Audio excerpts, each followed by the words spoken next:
We have been talking a lot about the Chargers defense at training camp, but on Thursday, it was the offense finding a little bit of rhythm and capping things off with a 14-point comeback.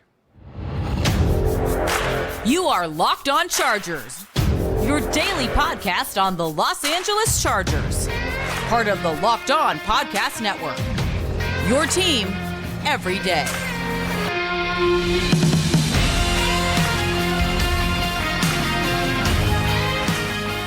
What is up, and welcome into the Locked On Chargers podcast. I'm your host, Daniel Wade, joined as always by my co-host, David Drogemeyer, and we've been covering the Chargers together now for 8 seasons, but this is our 6th year as the host of the Locked On Chargers podcast, bringing you your team every day. Thank you guys, as always, for making this your first listen today, and to make sure you never miss the show, go subscribe or follow for free on the Locked On Chargers YouTube channel, and listen to the show wherever you get your podcast from. David, what do we got today? On today's show, we're going to talk about some situational football that the Chargers set up at training camp. They set up a situation where the Chargers offense had to come back from a 14-point deficit, and we're going to tell you how they did. And then Josh Palmer goes down with an injury. We don't know a whole lot about it, but we're going to tell you what we do know. And then the first preseason game is upon us. The first look at just all the amazing rookies. Tuli, Quentin, Johnston, Darius Davis, the list goes on and on. I am stoked. Yeah, not just the rookies either, right? We get a kind of a first look at a lot of different training camp battles, like Isaiah Spiller versus Josh Kelly. That doesn't start until a live action game happens. So we're going to see that start to play itself out. But this episode is brought to you by LinkedIn Jobs. LinkedIn Jobs helps you find the qualified candidates you want to talk to faster. Post your job for free at linkedin.com/LockedOnNFL. That's linkedin.com/LockedOnNFL to post your job for free. Terms and conditions apply. Well, David, we have kind of seen a back and forth, a little bit between the Chargers offense and defense at training camp. And even so much during the scrimmage, we're like, do you start to get concerned with the offense? Are things not clicking right? Because there was a lot of defensive days that felt like stacked up. When I was there on Wednesday, it felt like the offense definitely got some things going when they did the middle eights, right? Got a touchdown before half, got a touchdown after half. But this was a little different because at Thursday's practice, the Chargers were faced with a 14-point deficit with only about 7 minutes to go in the game, 7 minutes and 11 seconds, according to Daniel Popper. And they found a way to do it. So this, again, was the Chargers' first-team offense versus the second-team defense, which is important. But in the middle of it, they needed their first-team defense to go in and stop the second-team offense from putting any more points up on the board, right, or it would have made the comeback pretty much impossible. And the Chargers' offense was able to pull it out, and they started on their own 35, down by 14. They never faced a fourth down during these drills, and Gerald Everett ended up getting the first score, beating Dean Leonard on a 19-yard touchdown to make the score 28-20, and Herbert followed it up by rolling out and finding Gerald Everett again on a catch that you guys have to go see on the Chargers social media, a spinning, toe-tapping catch in the end zone. And David, that has been a little bit of a theme recently. It feels like Gerald Everett, he scored a touchdown when I was there on Wednesday, and now he's back in the end zone twice on Thursday. That is a nice little thing to see, and the Chargers, obviously, in this situation, get that and the 2-point conversion to cut it to a 28-22 lead. Yeah, I mean, first and foremost, I think you love just the fact that the Chargers are building these type of situations out. And love it, dude. Like the training camp is where you're supposed to do this, right? You want to make sure that you can simulate as many real game-like type of situations as possible in training camp. So when they're in those situations, when the games really count, they said, hey, I've been here before. I can do this. I can bring my team back. Totally agree. And also for Gerald Everett, it is nice. But also I think you can expect that Gerald Everett is going to have a very good year. I feel like he's going to be a huge beneficiary of what the wide receivers are going to do on the outside. I mean, they're going to have to come up with some kind of game plan against them, but then they're going to forget about Gerald Everett. And Gerald Everett is going to feast over the middle and underneath on this offense. I'm really excited. And also, seems like for Gerald Everett, he is a 2-point conversion monster. If the Chargers want a 2-point conversion, they are going to their tight end. Yeah, most notably last year in the game against the Arizona Cardinals, right? The Chargers had a chance to tie the game late. They end up going for 2 instead after an Austin Eckler touchdown, which he said was his favorite touchdown of the year recently in an interview. Roll out, beat Isaiah Simmons, got into the end zone. Then Gerald Everett, great looking play, wide open. It's a beautiful Justin route. Herbert finds him. Absolutely. And it's just nice to see, though, especially because, like, we're not talking about the guys who we're not worried about as much, you know, during Chargers training camp. And he is one of the guys, especially with what Kellen Moore was able to do with Dalton Schultz and even some more kind of no-name tight ends on the Dallas Cowboys roster and turn them into kind of quality pieces and important pieces on the offense. So nice to see Gerald Everett doing what he's been doing, you know, couple of snow angels the last couple of practices for Gerald Everett. But that catch, man, spinning around, toe tapping. Thing of beauty. Little handshake with a Justin Herbert, too. I love seeing that for sure. But Isaiah Spiller almost ruined this whole thing. He almost ruined this entire story because he was playing with the second team offense during this. And, hey, they're trying to end things on their own terms, right? They're trying to show things as well. They're trying to earn jobs, too. And on a third and I think he said 13 or 14, third and 13, they run a draw. The second team offense does, basically waving the white flag. Except for Isaiah Spiller is not so fast. He bounces it out to the outside, ends up picking up the first down. But after that, Chris Rumpf ended up getting a sack during this sequence, and the Chargers' first-team defense ended up getting off the field. But by the time the offense got it back, it was the 2-minute warning, under 2 minutes to go. You're still down by 6. You need a touchdown.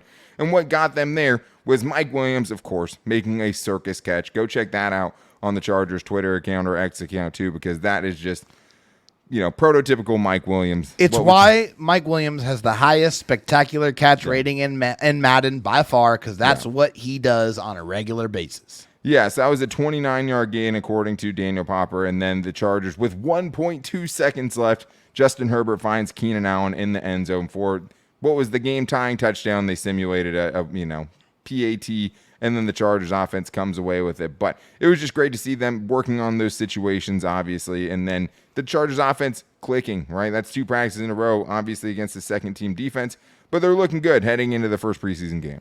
Well, and they're big weapons, making big plays down the field. I mean, Mike Williams doing what he does with the circus catches and really just when the game's on the line, when you got to have it, when you need a big moment. What has Mike Williams shown you through the last several years? He's the guy that wants the ball, he gets the ball, and he converts. And then also Keenan Allen with the game, like the scoring touchdown to take the win. Like that's what you love. I mean, he it seems like he gets so many of those third downs and first downs to set up that winning touchdown, but it doesn't seem like he always gets that winning touchdown. So just more deep, like, explosive plays for Keenan Allen, the better for me. I love it, and I'm hoping that we could see that trend throughout the 2023 season.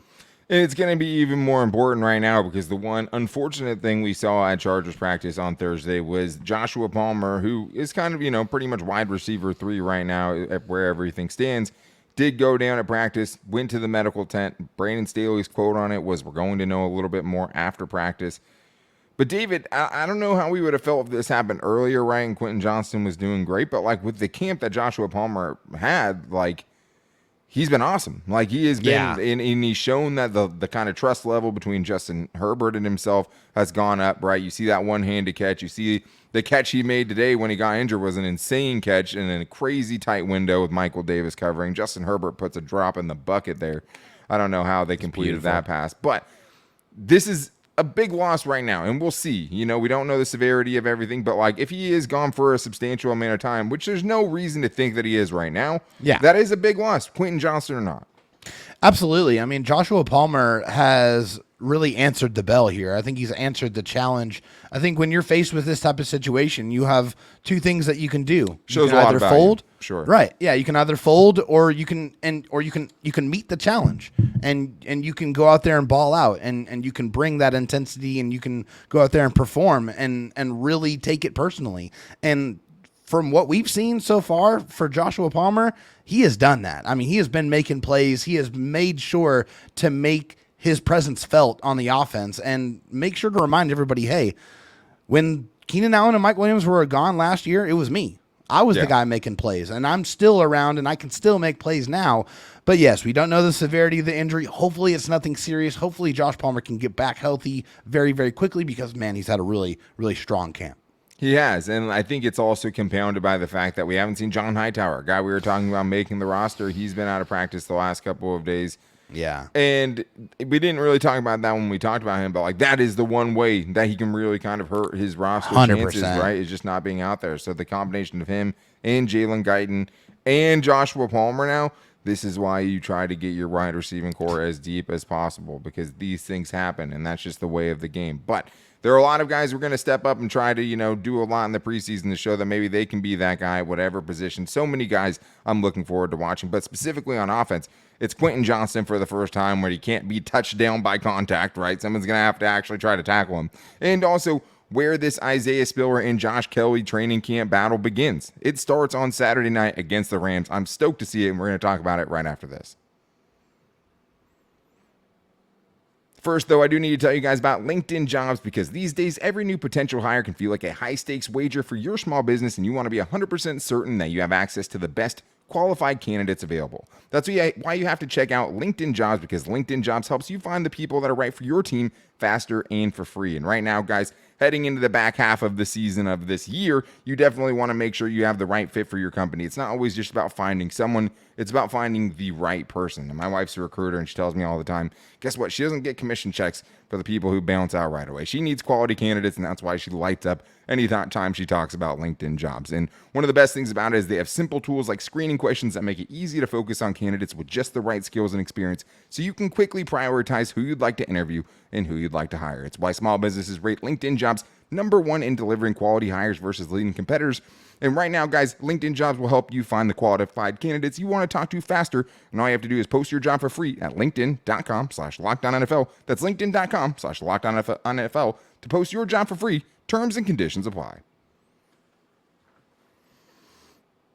David, this is one of the best times of the year, and I'm sure the everydayers around here agreeing with me, because we will get tired of the preseason at some point, right? It's bound to happen. But right now, it's fresh, and I'm so excited to see these guys get out on the field. And Brandon Staley said, hey, it's still a process. We're looking at kind of the injury report to see who's going to play on Saturday. But if we're going based on what we've seen from Brandon Staley his first couple of seasons, unless you're a rookie, the starters are not going to play for the most part. I'd say even guys like Donald Parham, key reserves, guys like that. I'd be surprised if we see Donald Parham. He's going into year 4 with the Chargers at this point.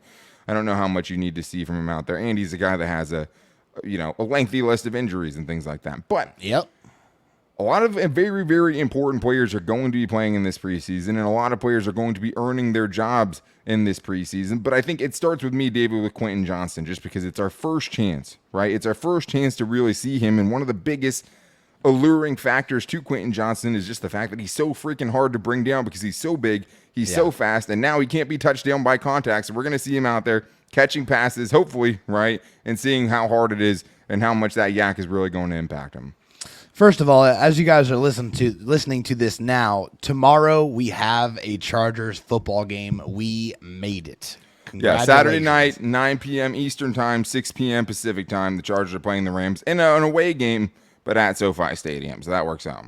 Yes, but Quentin Johnston is a freak of nature. I mean, his athleticism has really flown off the charts throughout training camp. He's a guy that's made a ton of plays. Yeah, he's made a couple of rookie mistakes, but to be able to watch this guy really be able to show why the Chargers drafted him in the first round, which is that ability to, when the ball gets put in his hands, turn into a running back, turn into just a playmaker, a guy that you are going to have to bring down, and you're going to have to bring some dynamite to do it. I think that's why Quentin Johnston is so exciting for us to see what he's going to be able to do on Saturday in his first experience as an NFL pro. Yeah, and that must be so cool, for these rookies and undrafted free agents as well. First kind of professional game, whether it's preseason or not, I promise you it doesn't make a difference to these dudes who are getting out there for the first time and get to be in SoFi Stadium. Putting that NFL uniform on. 100%. I don't think there's going to be, 80,000 people packing that place, but I do think, for these guys, it doesn't matter. Their families are going to be there, especially from some guys we'll talk about later. Deion Henley, Tuli, Tuipulotu, both those guys, LA natives. Hometown boys. Yeah. Awesome, man. But as far as impact to this team and this final roster and what guys' roles are going to be, I don't think there's many that we're going to be looking for as far as camp battles that are bigger than Isaiah Spiller versus Josh Kelly, because as we talked with Daniel Popper yesterday, right, he said, hey, this is an open battle going into preseason game 1. Yeah. And it really hasn't started yet because we haven't seen these guys be able to get tackled. And I think that's 100% accurate. I mean, we're talking about one of the most physically demanding positions in football. A position that takes a ton of punishment. So there's just several things that you can't possibly evaluate until they get into an NFL game. Can they break tackles? Are they going to be able to pass protect? Can they keep security of the football? Can they, make plays in space? Are they going to catch the football? There's a laundry list of things that you have to see in a game before you can properly say, hey, this guy has the leg up and this guy has some things to work on. Yeah, and what I hope for the most is that the backup offensive line gives us a good look at Oh, it, right? please. Like Yeah. that's That's a really what great I'm point. hoping for. And I hope, Easton Stick's another guy that's like, hey, he's the primary backup now. Yeah. He's going to be an important guy to watch in this. Yeah, make some upcoming game. plays, Easton, right? We want to see it. I mean, operate wanna the see the offense. progression. Yeah, look smooth out there. Look like you belong. Look like you should be the backup quarterback, right? Which is wild though, because he did get drafted the year before Justin Herbert. We're He like, did. all right, young buck. Time to step up and show some progress, right? He's like, all right, I'm older than Justin Herbert, man. But the Chargers showed a lot of confidence in him, right? Bringing Yeah. him back this offseason, not feeling like they need to have that veteran leader right now. That's They true. feel like they don't need that for Justin Herbert anymore. And now he's, the guy that everyone's kind of, now he's Max Duggan's mentor kind of thing, Yeah. But I think one of the other guys, kind of under the radar guy that I'm excited to watch for, because I think it's going to be very important, is Trey McKitty.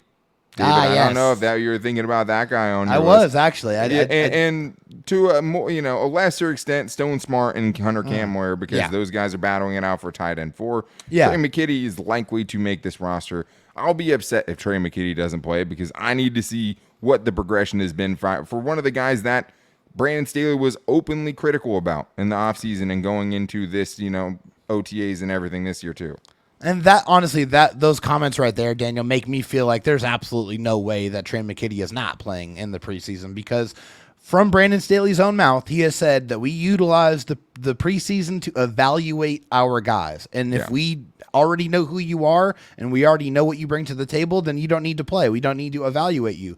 But Trey McKitty was given a lot of things to work on going into this offseason that I'm sure the coaching staff needs to see if he was able to improve upon those things in an actual game. So, yes, Trey McKitty is definitely a guy I'm going to be paying very close attention to. I want to see how he's run blocking. I want to see the hands. I want to see the confidence on the football field too. I mean, those are all things that I'm going to be paying attention to in regard to Trey McKitty. Another guy I'm going to be looking at that I'm excited to watch is Darius Davis. I am looking forward to seeing what he looks like on some punt returns, some kick returns. I want to see if he gets involved in the offense live at kick all. Return, punt return, yeah. Yeah, I want to see what Darius Davis looks like, because that speed is real, and I want to see him get a real chance to be able to open it up in the open field.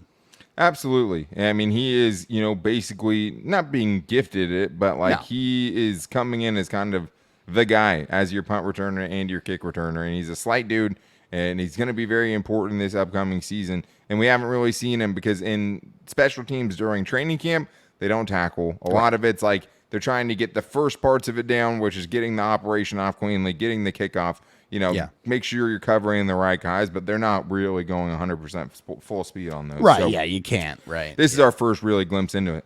Last one, kind of under the radar guy I'm going to be watching very closely. Do you think you can guess who it is? Jordan McFadden? No, different one. Foster Sorrell. Guy that's I was in the right area. You're in the right area. Jordan McFadden too, and he's kind of one of my bullet points here as far I'll as definitely, backup that's a offensive line. great one, though. I'm definitely going to be watching Foster, too. I mean, there's no way you can't.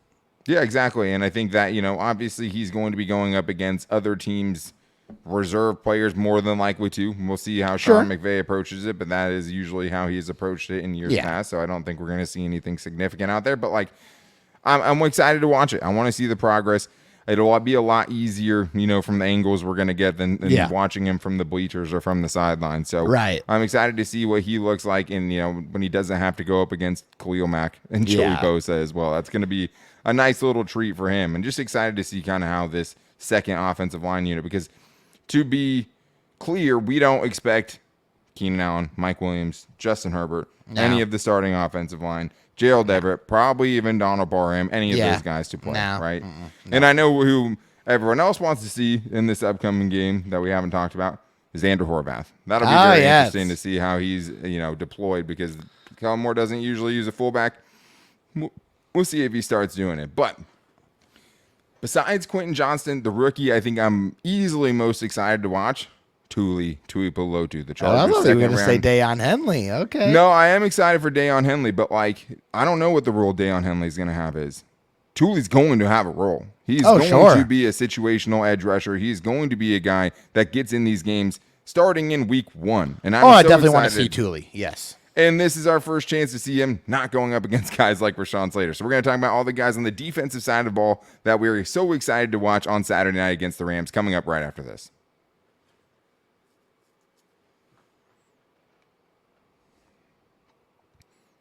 So excited to be here for you guys talking about football that we actually get to watch. I mean, I think football season is officially back. It's been a long off season, and we can't thank the everydayers enough for being out here and going through the slog of summer and all of that stuff and sticking with us get to the best parts of the season, which right now is preseason, because it might as well be, inject preseason straight into my veins. Let's do it. I'm so excited Please. to see it. And that's just today.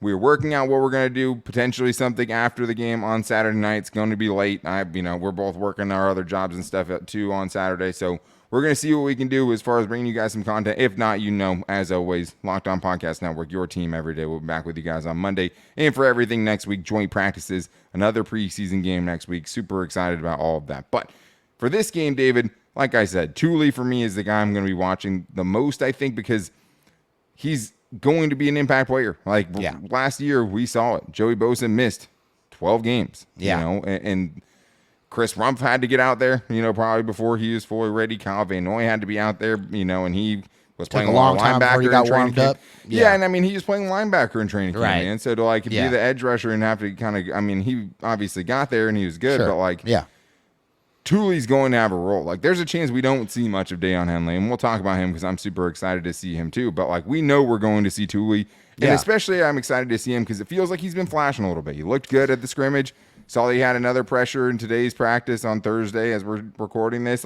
I'm very, very excited to see Tuli get out there. Yeah, definitely. I agree. I think that's a great one. I'm obviously excited for all of the rookies, but Tuli, a guy he's going to get on the football field, and I think I just want to see the quickness. I want to see the pass rush moves. I want to see the stoutness against the run. Obviously, that's something that's very important for someone who's going to be, obviously the tackling. Yeah, are you sturdy enough? Are you physical enough on the edge to be able to, get off blocks and make tackles? I think I just want to see that, right? I just want to see that. Sure. I feel good about it. I feel good about his skill set and his ability to do it, but you still want to see it done. Tuli's definitely a guy I'm very, very excited for. I think another, couple of guys I'm very excited for obvious reasons is the safeties, Mark Webb and JT Woods. Obviously, we know this is one of the bigger battles that's been happening in camp so far, and we know the big question that both of these guys need to answer.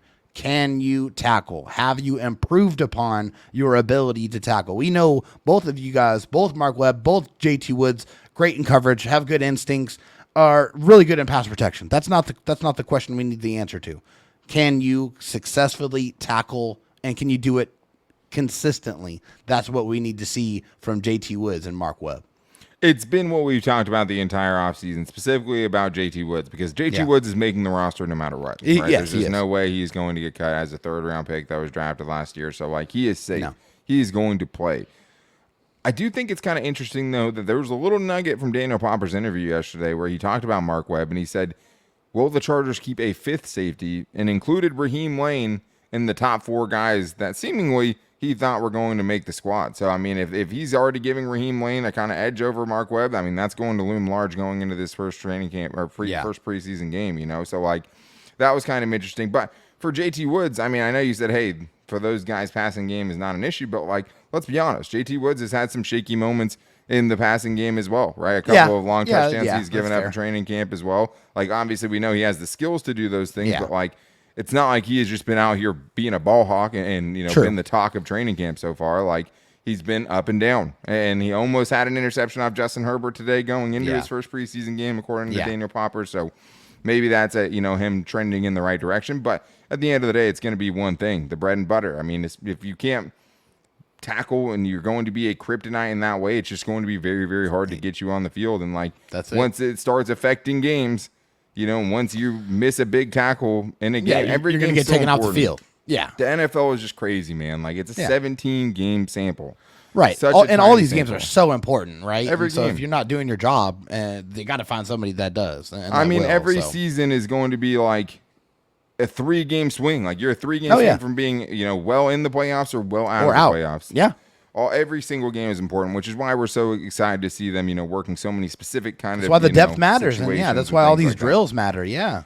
100%. But Deion Henley is a guy I'm very excited about too, just because you are going to see the energy. The energy is going to be there. And even, Nick Neiman, Amen Ogbogbemiga, I'm excited to see where the progression is for those guys as well. But Deion Henley, this is a good chance for him to kind of make a statement. But I totally glossed over the fact that when Brandon Staley was asked about if JT Woods was going to play, he said to be determined. Yeah. To be determined. So JT Woods better play, man. Is there something we don't know? Is there an injury that he's? No. I don't think it has anything. The only thing I can say to that, Dan, is that I know he said that the coaching staff was still going to get together and figure out who we're going to play what snaps. So maybe that's what that was, but I don't know. I don't know. That's interesting. Well, the thing is so even I guess Daniel Popper talked about yesterday. Last year we saw Jerry Tillery get to sit out the preseason, even though we all knew there wasn't any reason or anything that he kind of earned to get that status. Yeah, I hope that's not the situation, man. We need to see Well, him the thing is though, is it's if he is right now your third safety. And behind him, you have Raheem Lane and Mark Webb. And as much as we're, kind of worried about JT Woods, we know even less about a lot of those guys. So that's true. Getting back to Deion Henley, though, I think it's a really good chance for him to make a good impression, right? Yeah. And he's fighting through two guys ahead of him. I mean, in training camp practices, Amen and Nick Neiman are the two starters on the second team defense right now, which puts Deion Henley as the third string guy. We've seen him make plays. He's had a few pass breakups and things like that, and he says that's not good enough. He wants interceptions. But this is a good chance for him to actually go out there and be like, look what I can do, right? Look how well I cover. Look how good I pass rush, all those things. Yeah, especially because, hey, I mean, the way the things are right now, who knows when he's going to make it on the field on defense in the regular season. So this might be his opportunity to show what he is capable of doing on the defense, because you expect to get him quite a few snaps. I feel like he's going to play a lot in the preseason, so he's going to be able to have a lot of opportunities to show what he can do. Quickly, I'd like to see the defensive line rotation as well. I have them, but real quick, though, on Deion Henley, though, before we get to those guys, and I will, because I have them on my list as well. Another interesting thing from the Popper interview yesterday was him saying that he thinks Kenneth Murray is going to play. Totally disagree with him on that. I have a very hard time believing with what they've talked about with Kenneth Murray that we're going to see him. If he is playing, I'm excited to see hopefully some of that progress, and if he can tackle too. I doubt it. Right? Okay. I'm not the only one then. No, it's just the way Staley handles things, man. It just feels like the way everybody's talking about K9. He's a lock, and he's improved, so I just don't see him playing. I think the bigger one to me, Zont. Yeah. Is Zont going to play? Because Daniel Popper said today that Zont was getting most of the star snaps. J.C. Jackson was back, and as opposed to other practices, he was out there getting a bulk of the snaps and came away with another interception. As Daniel Popper said in his article, 4 interceptions and 16 pass breakups in training camp in over a few weeks. David, we talked about the other day, Sauce Gardner had 14 in the regular season last year, right? And led the NFL. So for him to have that kind of ball production is crazy. But the young guys on the defensive line, especially with the injuries that are piling up there, I mean, it's crucial. It's not just Scott Matlock either. Right. No, it's David Moa, it's Christopher Hinton, it's Nick Williams, it's all of those guys. What about Gerard Clark? Gerard Nick Williams is the one I'm interested to see if he plays, just because he's such a veteran. I mean, he's sure, a 10 plus year veteran. They probably don't know. Honestly, he's probably not playing, right? It's going back to hey, we don't need to evaluate. But then we'll know at that point, though. Oh shoot, this dude's probably going to make the squad. You know what I mean? And it's going to say a lot about preseason. Who plays and who doesn't play is going to tell us a lot to talk about, on Saturday night or Monday show too. No, you're 100% right. But the defensive line rotation is going to be important because of all the injuries at the top of the depth chart on the defensive line. So we got to know who's going to be able to come out and make some plays. And Gerard Clark, another guy, right, undrafted agent, kind of first real thing there. He's gigantic. And this is one of the most important battles at the bottom of this roster is this defensive line. And I want to see Scott Matlock steal some souls as well. I mean, please. Can't lie about my excitement there. But that's going to do it for us today. We're going to try to get something out for you guys on Saturday night. We just don't know because it's going to be so late and we have so much going on. But no matter what, we'll be back with you guys on Monday, as we always are. Thank you guys so much for checking out today's show, and thank you to the Everydayers for your continued support. To make sure you don't miss the show, go subscribe or follow for free on the Locked On Chargers YouTube channel and listen to the show wherever you get your podcast from. You can also find the show every day on all of our social media, and we'll be tweeting throughout the game. So make sure you're following us, or whatever it's called on X now. Dan Talk Sports and David Drugmeyer at Dro Talk SD, as well as the show's page at Locked On LAC. You can also find us on Instagram at Locked On Chargers and our Locked On Chargers Facebook page. But we are so excited, man. Preseason game number 1 coming up. We can't wait to be back here with you guys to react to it and break it all down. But until then, guys, take it easy and go Bolts.